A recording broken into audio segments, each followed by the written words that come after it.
tool for annotation.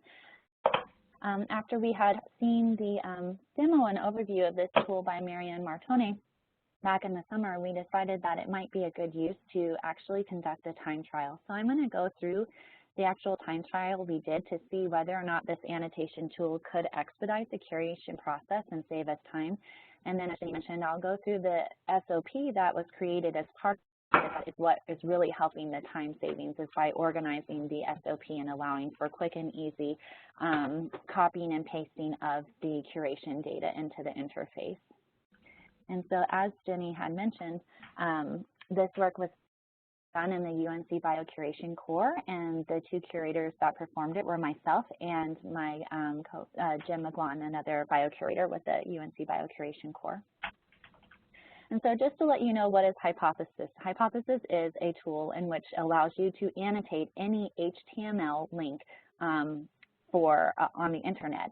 And so whether it's scientific information, whether it's a journal article, it's just this nice plug-in tool that you can use so that you can make notes about specific sites. And so this tool, as it shows here, allows anyone to tag, annotate, and make notes of these web-based publications, and this can include scientific articles. As you can see here is a scientific article in which we can highlight and also begin to annotate, and the annotations you can see on the right-hand side of this screen. And so the tool can also allow for other individuals, whether they're in a shared private group or to the general public. So these annotations can be posted to the general public to be able to view, or you can have shared private groups. And it also allows them to respond to annotations and comments. So it does facilitate active conversation and learning. Again, as you can see over here, one of the ways they promote Hypothesis is through education. And so this is a teacher that's assigning a specific web article for her students to read, and here's where she's putting out questions and then getting back the information from her students. So it's just an active process to where you can get immediate response back and questions or answers to questions that you pose. And so what we really wanted to do, as I said, was to conduct a time trial, and we really wanted to assess whether or not annotation could improve or expedite the curation process. And so through that, we wanted to see whether the annotation and tagging, assessing that and to determine its usability, its advantages and disadvantages for biocuration, to really see if the advantages would outweigh any type of disadvantages.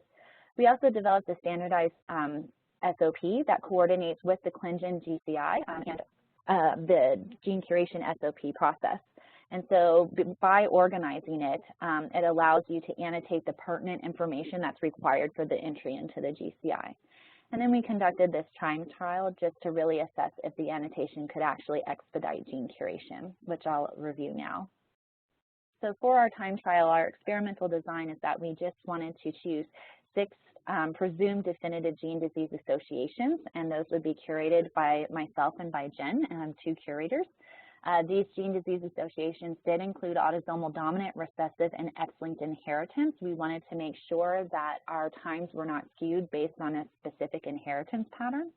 We also chose gene disease associations from the ACMG 59 list, well-known associated gene disease entities, as well as clinician recommended, and we did pick gene disease associations through several different working groups, just again, so we didn't bias ourselves of learning about a specific gene disease association or a disease association that may change how we actually, the time that it took to curate. So as you can see from our genes, we do have several different types of genes that have different functions, as well as disease entities, anything from cancer syndromes such as neurofibromatosis, heart, ARVC, and we also had some neuromuscular and eye phenotypes. Again, we went through this just to make sure that we varied what we had so that we didn't skew our time that we accumulated with curating these. And so you can see on the very right-hand column the number of papers that we curated. You will notice that 4 of them have where they said -1. This is because we pre-picked papers based on the abstracts alone. We did not know whether they actually had what we would term curatable data or scorable data within them. So within these 4 gene disease pairs, we ended up finding as we read the article, it didn't have curation. And so those were not counted towards the time because we weren't actually curating any data for that. So I just wanted to note that. And so we also decided that we needed to have the same amount of papers because it would reduce any differences in our curation time that could be caused by varying strengths of evidence from each article, as well as the time of just finding those articles. So the curation design, as far as how the curators did it, obviously we don't want to curate, the same curator curate with Hypothesis and then curate on the GCI and vice versa because we would already learn the paper. So what we ended up doing was taking each gene disease pair. One curator would go curate with Hypothesis, the other one would curate with our control or our normal curation process, which I'll outline. And that was the ability that we reduce bias of learning. We also reduced bias of us knowing what each person scored by entering one into the GCI demo version versus the production version, so we weren't actually looking at each other's curations. And because, you know, this isn't strictly a paired match, but Jen and I are at the same skill level for curation, so we felt that there wasn't going to be a bias because one of us knew or had curated longer than the other, so we could still add these statistics as a paired measure. And so just for the design of the method of curation, what we decided to do with our control curation method, which is our typical curation, is where you would read the article in full. Obviously, we have to get an idea of this article, what it's mentioning, does it have curatable data, and then we would go through on the gene curation interface and enter the information according to the questions that they asked. We would then calculate the final classification, save our evidence summary, and in all of this, we would log the time it would take us to read the article as well as logging the time of entering information into the GCI. I would want to note, though, that we did allow one type of annotation use in this process, and that was downloading HPO terms associated with the Gene Disease Association. As you all may be well aware that have done biocuration for these Gene Disease Associations, looking up HPO terms can take the most amount of time or an extensive amount of time, and so to be able to reduce that, we were able to look up and already have fields prepped for us, and I'll show you different ways you can find that in a fast measure later on. For the hypothesis curation method, though, you would simultaneously read and annotate the article. This annotation would be based on the standardized SOP, the tagging terms, as well as annotation terms that we developed for this, and logging the time. Then you would go and enter that information that you've had from the annotation into the GCI, again, calculating your final classification and saving that evidence summary. By this measure, we could see, did we calculate the same amount of curatable data, and we can know what times we had, so we can kind of develop and skew what our time was based on the amount of curated data. And so, as I was mentioning before, the HPO terms that we are allowed to download during both the control and hypothesis curations was just to help reduce some time. So I wanted to share these links with you. If you go on to the HPO browser that is part of the Gene Curation SOP, you can go in and search using the OMIM-NIM phenotype number for your disease entity. In this case, I use neurofibromatosis type 1, and you can pull up all the known associated HPO terms that are with that disease entity, in this case NF1, and you can export them to an Excel sheet. Another great site to be able to find this information quickly is with the Monarch Initiative. This you would look up by the gene name in this top box here. You would be presented back with all of these tabs after you've picked the Homo sapien or human, and you would go to the phenotype tab. This will show you a list of the phenotypes. There's 118 in this instance, and if you click this TSV, it will export a text file that you can copy and paste into an Excel file, and it will essentially have in columns like 4 and 5 the phenotype layman term as well as the HPO term. So I just wanted to give those information to you. This site is also great because it can give you PMIDs to trace back to where they found this information, which is another way to find curatable evidence in patients with this disease. So for our experimental design continued with the hypothesis SOP, SOP, what we did was, as I had said, we organized the gene curation SOP into specific tags that would be highlighted and coordinate with the gene curation interface, and you would enter in that information. So as you know, to even start a gene disease record, you need to have the gene name, the HGNC name, as well as a Mondo ID. And so for the first tag, we would annotate the article title by highlighting it, pushing annotate, and then you can fill the tabs with the PMID, gene, disease, and Mondo ID. So that would be at the very start of your annotation, and that would provide information that was pertinent for entering into the gene curation interface.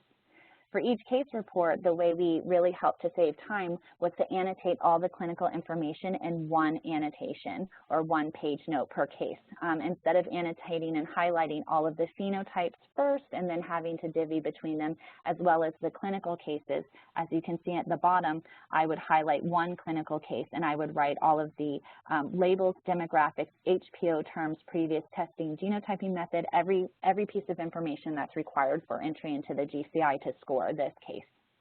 And for experimental evidence, we also did the same, and I will show you a little bit later a demo of this, as well as the SOP to outline how we have established some standardized tags for each part of evidence that you can curate in the gene curation. So lastly, we would need to log our time, and so the genes would be curated by our two experienced match biocurators, Jen and myself, in a semi-blinded manner. We tried not to talk too much about the curations we were doing, the papers we went over, what data that we actually curated. The one caveat being, if we did read a paper and we found that it actually did not have curatable evidence, we would note that and alert the other curator so that they would not waste their time trying to read that information. So we would log the time spent reading and or annotating the article based on whether it was hypothesis versus GCI. We would also log the time spent entering it into the GCI, as you can see here, and we could get total times per article per the entire curation and then extrapolate the information. So to actually show you the results, what we ended up finding is that when we took the average time that it took to curate these 6 gene disease pairs using our standardized method, we usually took on average about 4 hours to curate each one of these gene disease associations. That is in contrast to hypothesis, where we only took 3.5 hours, or less than 3.5 hours. So our average time saved over each curation was 34.5 minutes, which over the entire 6 genes equates to about 3 hours and 27 minutes saved. If I now extrapolate the information to our total annotation and reading time per gene, we can see that the time expended using hypothesis was much greater, significantly greater than control. This is to be expected. We are now not only just reading the article, we are trying to annotate on top of that article. So there will be more time spent on the article. But if you look at it, it's probably more appropriately segmented, because you would want to spend more time reading and understanding the article than necessarily being in the GCI just to answer questions. But where the significant time savings is in the data entry. You can see that we saved on average 79.5 minutes, or a little over an hour, entering data for each of these genes onto the GCI when we use the hypothesis-assisted annotation versus our typical method, which the reason why this changes is because you're essentially rereading the paper again to answer and find the information you need to enter into the GCI. And so we wanted to kind of separate this data to see, obviously we weren't getting a statistically significant difference in the total average time we saved, so we wanted to kind of parse where that was. So for these calculations, I really wanted to compare the time for curation per each paper that was curated over all the genes to just achieve the figure of this total time. And so on average, using the annotation saved almost 6 minutes per article using hypothesis.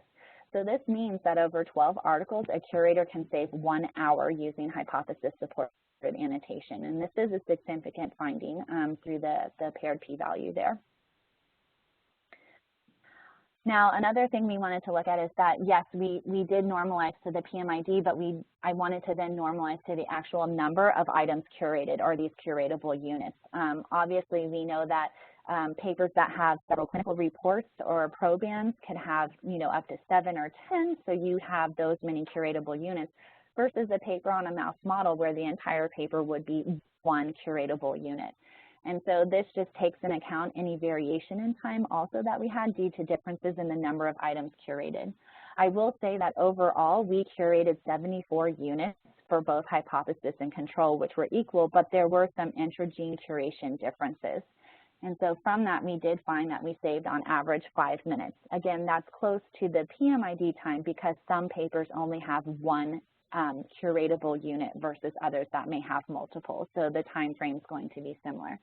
But we can see that that is significant. If we want to do a two-way ANOVA where this measure is looked at over all genes, we can see that overall there's a significant change in that.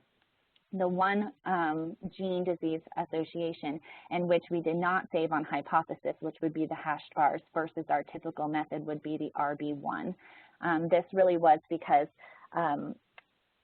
we were preempted and noted in one of the curations that there was curation being performed, and it wasn't until the discussion that they actually said that they didn't know what the second hit was on the other allele when they had alluded in the other ones that it was a homozygous. So it is really critical to read all the way to the discussion, and so I think that made the curator with that take a lot more time reading those papers. But if I come back to the original figure that I presented to you where we saved about 34.5 minutes, if we take out that RB1, which was the only one where we weren't seeing time savings just as an outlier, you can see that our total time can now go up to about 8.4 minutes per PMID, and we do get statistical significance at that. So overall, what we were finding is that using hypothesis annotation to assist in our biocuration can save on average anywhere from 6 to 8 minutes per article. And this equates to a curator saving an hour's worth of time for every 7 to 12 articles curated, which can be pretty significant. And the reason I say that is if we look at a real-time exercise, using these 15 genes that were curated as part of the HCM group, a total of 159 papers were curated. So with a time savings on average of 6 minutes per article, this equates to a savings of 15.37 hours, potentially all the way up to 22 hours if we take the 8.4 or the higher range of time savings. So if the average time to curate a paper in a hypothesis is 33.6 minutes, then I could have curated an additional 27 articles on this. This could now lead to, in this instance, the average number of papers was 10.6, so therefore the time saved could equate to 2 additional curations that could be performed in that time frame. So we would essentially be doubling the amount of work that we can do in the time savings that we have with annotation. I do want to note, though, that this value may be slightly skewed by the fact that these genes are syndrome genes and more programs curated with lumping and splitting issues. So the potential to curate even more could be found with this annotation. So I do want to list some of the advantages and the disadvantages to hypothesis.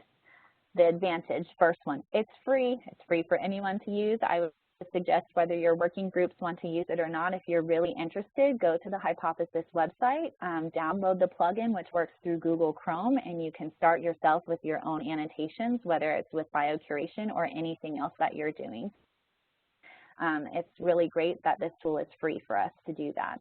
It does have an open API, and so this can allow for integration.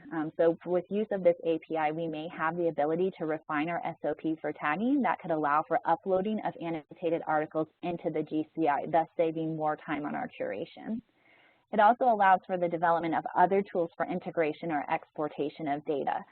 So there's the ability that we potentially could now work with our ClinGen allele registry, and as we're entering information on a variant, it can parse back to that and pre-upload to you a CAID number or ClinVar ID, which is exciting. It also provides flexibility for the biocurators during curation. I think this was the #1 comment between Jen and I, is that we could stop and start curations at our discretion without having to meet required entries to save.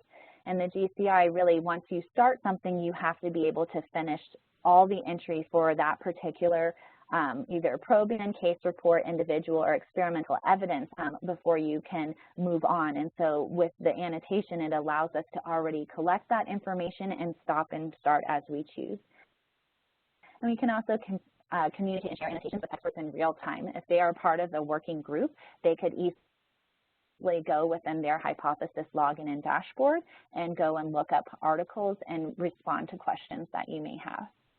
Some disadvantages to note that, though, is that the ability for you to annotate this article is deemed by one's access to those articles. So if you don't have a particularly robust access to articles through your specific working area, whether it's a university or you work in a diagnostic lab or things, you know, you can only annotate those articles in which you have HTMLs or PDFs that you can access. There is some of a workaround plugin created that does allow you to drag and drop PDFs into this and be annotated. So there is a potential way to work around that. Also, annotation of article PDFs that open in a new page are not always saved.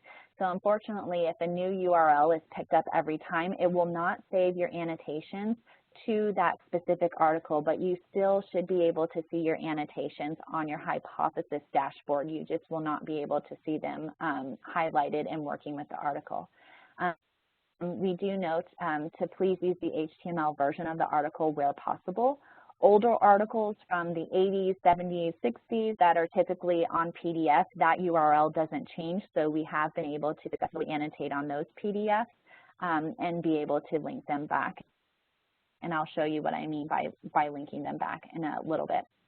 But Hypothesis is aware and is working on this issue. The ability to create multiple groups within permissions is not currently available, so we felt that maybe there's a process to do a hierarchical group within ClinGen. But it may be potentially in the future that we just make everything public so that the public can see our annotation information.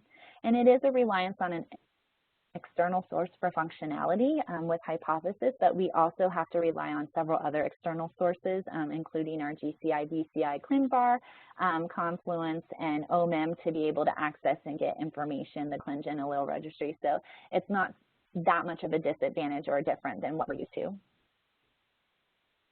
And so now to go into, does anyone have any questions about the statistics yet? No? Okay.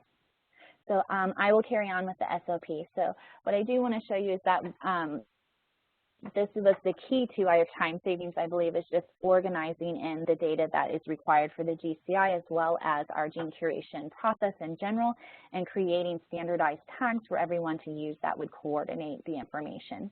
And so this is really where our time savings came through, and we sat with each part of evidence that's required for the GCI to come up with some standard tags. And what's great is that this would allow for easy and quick transfer of this information into the GCI.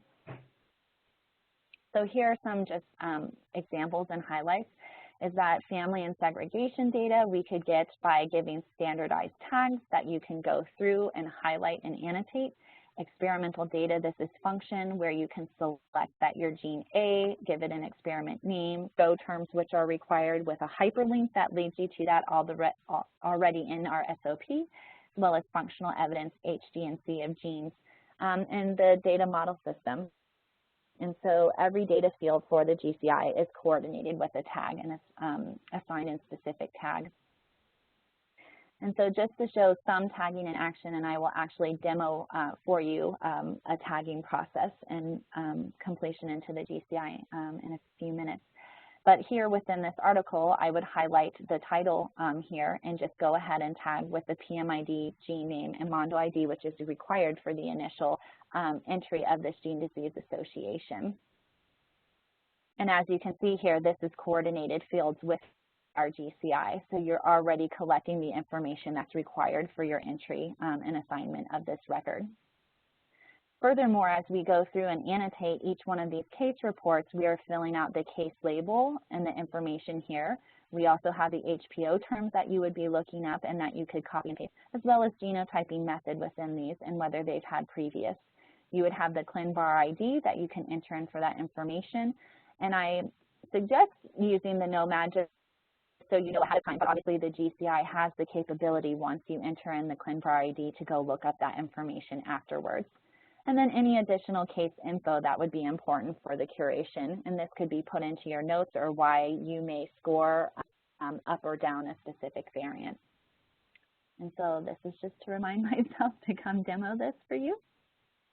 And so again, I just want to highlight the SOP that we have. Oh, ignore my calendar, sorry.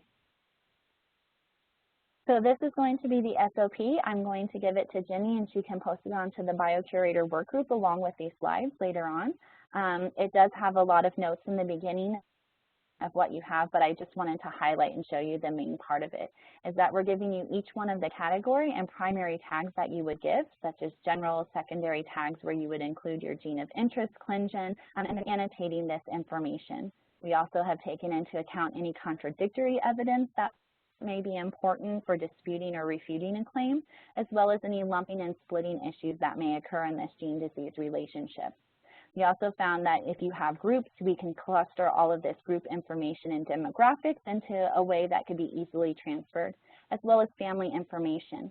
And what's interesting is that you can even combine the family information and go all the way into the case report in one annotation if you wanted to, just to be able to have ease of transfer of that data. And as we have here, we have case data, again, where you can have label with a individual's label as well as their demographics and all of the pertinent information that you need for the GCI. And then hopefully I'm not making anybody too dizzy with this, but case control data we've also included in this information to annotate, as well as each part of the experimental. And I would highlight with these that there's hyperlinks to the Go terms that are required, as well as any Uberon, EFO, and the HPO browsers there. So now for an actual real-time annotation. We can see here we have the ClinGen user interface, and now I want to bring up for you, if I can find it, my browser. Here we go. So if you go to Hypothesis here, like I said, you can download your plugin for Google Chrome right now is what it works with. They're also working on a plugin for Firefox, and they're going to be adding other web browsers in the future. Once you sign in, you can create several different groups. Right here, I created a group for this gene curation working group where I had presented this before. I also have my own annotation work group as well as the undergraduate biocuration. And it, on your dashboard, will keep a log of all of your curations or annotations you've done, the articles, which oftentimes will give you a title. It will give you your top tags, which you can use to go back and sort those articles by. And you can also, if you want to, search by a gene name, which is why I definitely like to tag the gene name in there.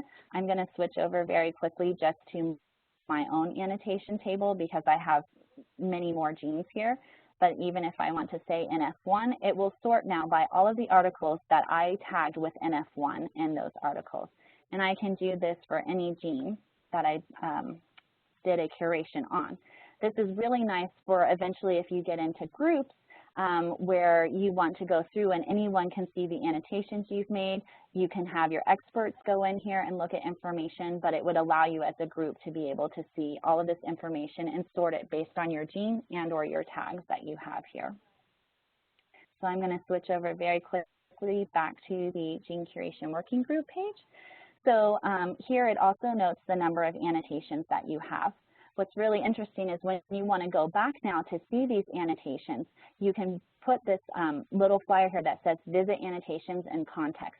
This will take you directly to the HTML version of the paper that you annotated, and it will show you all of your annotations that you have within this article. You can simply push here, and it will take you back up to what you've highlighted and annotated. And so there are two functions. You can highlight text here. You can either say highlight, which is just simply a highlight to say this is important, or you can say annotate, in which case you would be opened with a new box. So now just to demo with you, I'm going to move this information to the side, but I do want to show you that I do have the PMID information and I have several case report data here. And so I'm going to now take this case report data and enter it into the GCI. So let me move this, if you will bear with me. And so with our demo, we can log in here and begin to show you the time savings that we have. And let's do a new gene curation. So already I know NF1, my disease. I am simply copying from what I've highlighted and annotated and pasting it in. You know the mode of inheritance is autosomal dominant for this, and we will submit. Well, if the interface will work with me today.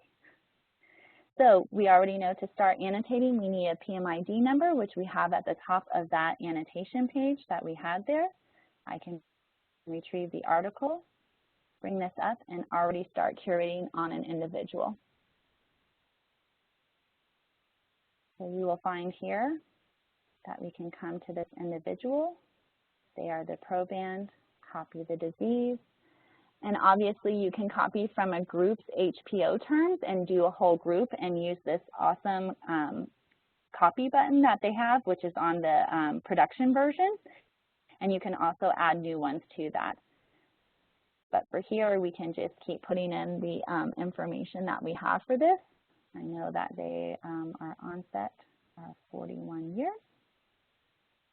My previous testing or any kind of testing I know is here. We can come to a ClinVar ID. We don't need to look it up because we've already looked it up.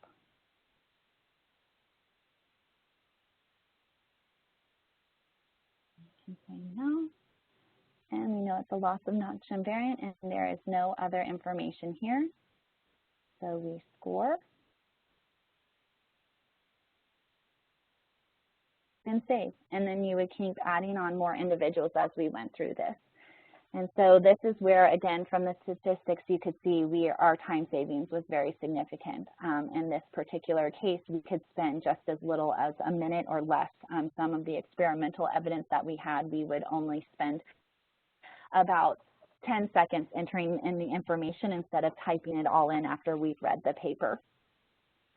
And so that is it for the demo. Does anyone have any questions about the demo, either for the annotation or copying into the GCI? No? Okay. And so let me come back to my presentation. So again, just this reminder that the hypothesis does support this interactive curation process, and it does allow you to have this function that anyone in a group can observe, annotate, or comment on any post. As part of our UNC Biocuration core, we do have an undergraduate biocuration that we are beta tested all of this hypothesis annotation and highlighting. And so in this question, she was asking whether or not this particular piece of evidence could be variant evidence or not. And I could clearly come back and answer that question for her without her being present here, and she could look and update that information. And so it does allow for a more interactive approach for this training, as well as curation and annotation. And so for our future endeavors, I do want to note that Hypothesis does have an experimental plugin, and we are going to beta test that.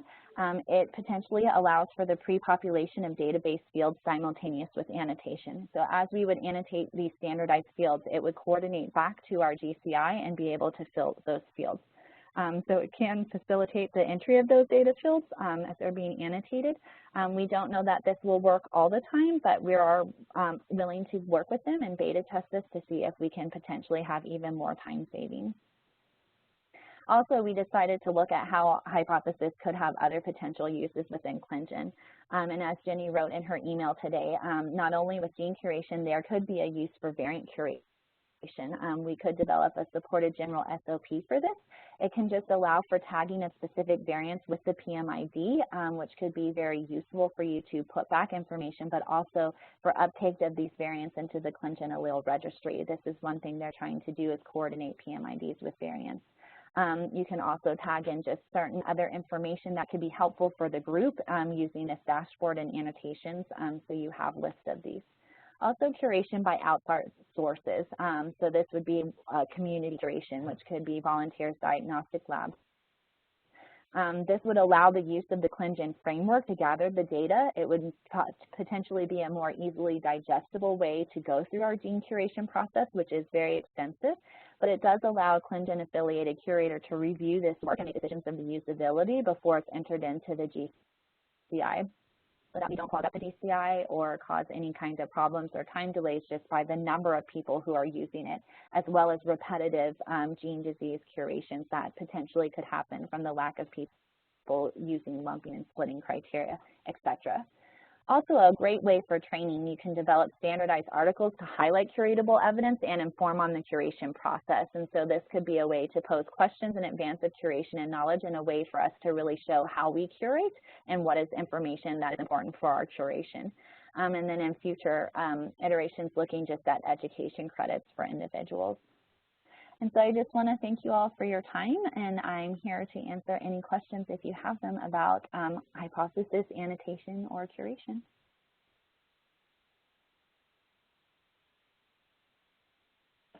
Thanks so much, Courtney. Does anyone have any questions for Courtney? Yeah, I could ask a question. Okay, go ahead, Danny. This is Danny from the UNC working group. But I'm working on making a document where you can just take the different bullets from the SOP and post them and put them directly, like copy paste them directly in, and you'll have the formatting and spacing and all that you would want. Since if you're using the SOP, you're going to be putting the information back and forth, copy pasting innumerable times. Yes, we already have those, and also the Hypothesis Core Group can do that for us. So that is one other advantage, and one thing that they're working on for us is actually having these spaced and everything so that we can go ahead and go up and have those for it. It is a good use if you have it now, but it is something that they're working to create for us for each one of our standardized terms. So that's awesome. All right, cool, thanks. And I would say, too, that we don't have a lot of full groups right now that are working on this, but we do know, like the FAO group that Jen is a part of is starting to use some annotation as well as others. So really I'd be interested in if anybody wants to use the annotation, and whether they're going to do it in any groups would be great. But it might be something where we'll evolve out this process a little bit more, and hopefully get more groups using this type of annotation. Yes, I'm curious to know, is anyone out there on the call who's not part of the UNC group, has anyone else tried Hypothesis after hearing about it through Marianne or any of Courtney's presentations? Has anyone tried it?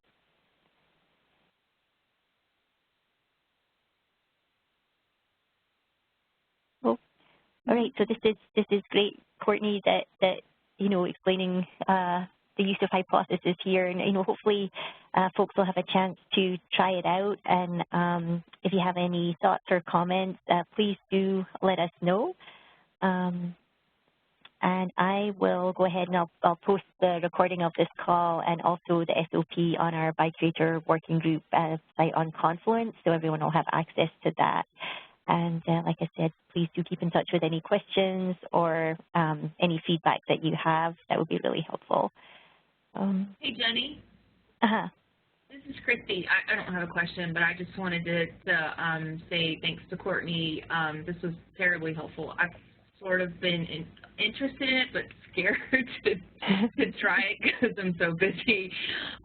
So this is helpful to show how much of a time saver it is, and to have the SOP. So thanks to you and Jen for getting this ready for us. Courtney.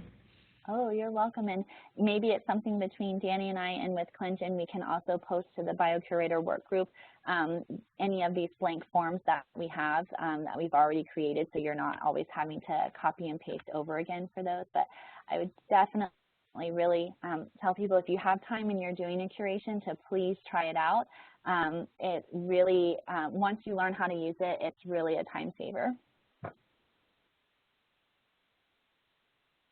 And then I did get one question from Kristen. We are looking at different ways to make an SOP for variant curation. Obviously, the VCI already coordinates so well with the ACMG guidelines and what they want, but we thought that it may be a way, again, to use this annotation where you can, if there are several pieces of information or several variants, that you can annotate those very well and have that per case report with the information that you have. So we're trying to look at developing this. So hopefully sometime in the future we can have some standardized tags that may help with that information. Yeah, this is Jenny. It may actually be a more simple SOP as well, because you could imagine just tagging with the different codes that are used for the ACMG AMP criteria. So, for example, there's a piece of evidence for PVS1 or PS3 or whatever, so it might even be a bit more straightforward than what we've done for gene curation, which is kind of like a multi-level tagging system. So we'll definitely be working on that soon.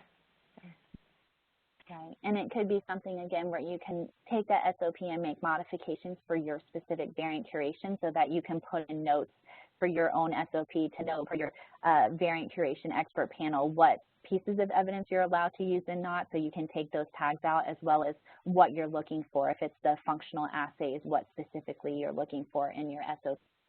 So you kind of have your tags out and your little notes on